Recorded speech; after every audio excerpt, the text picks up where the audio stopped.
Oromoo keessatti warra paartisipeetii godhee maaliif mana teenya jedhee warra walitti dhufe qaama adda bilisummaa Oromoodhaa ergii jedhameeti qaamni adda bilisummaa Oromoo gara tokkummaatti dhufeera gurmuu qabsaa'otaa jechuun maaliif barbaachiseedha.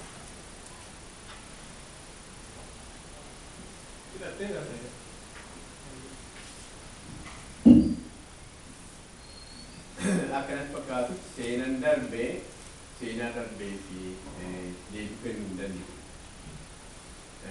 Rakkina kanaan dura mooraa adda bilisummaa Oromoo keessa ture namoonni asirratti jirtu akka birate kaasaniiru.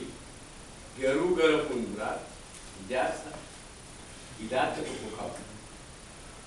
Hawwii bilisummaa saba Oromoo hawwii bilisa Oromiyaa yaadni walii galan gara fuulduraatti akkuma duratti cibarratti otoo gargar hin bahin gaafa adda bilisummaa Oromoo dhaabbatu walii galaniif rakkina saba Oromoo ilaalanii miidhaa saba Oromoo irra ga'e ijaarsonni kun fuula adda addaatu maqaa adda addaatu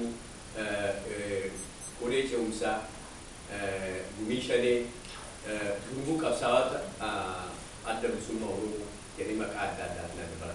Kan himatan hundumtuu adda bilisummaa Oromoo. Wanni kun hundumtuu haadha maqaa adda addaatiin haa dhaabbatan malee ilaalchi isaan qaban tokko miidhaa saba isaaniirra ga'e miidhaa ijaarsonni kun kanaan dura walirratti fidan kan hundumaa ilaalanii hadhaaf walii galtee godhanii gara fuulduraatti immoo dhumarratti yoo dubbii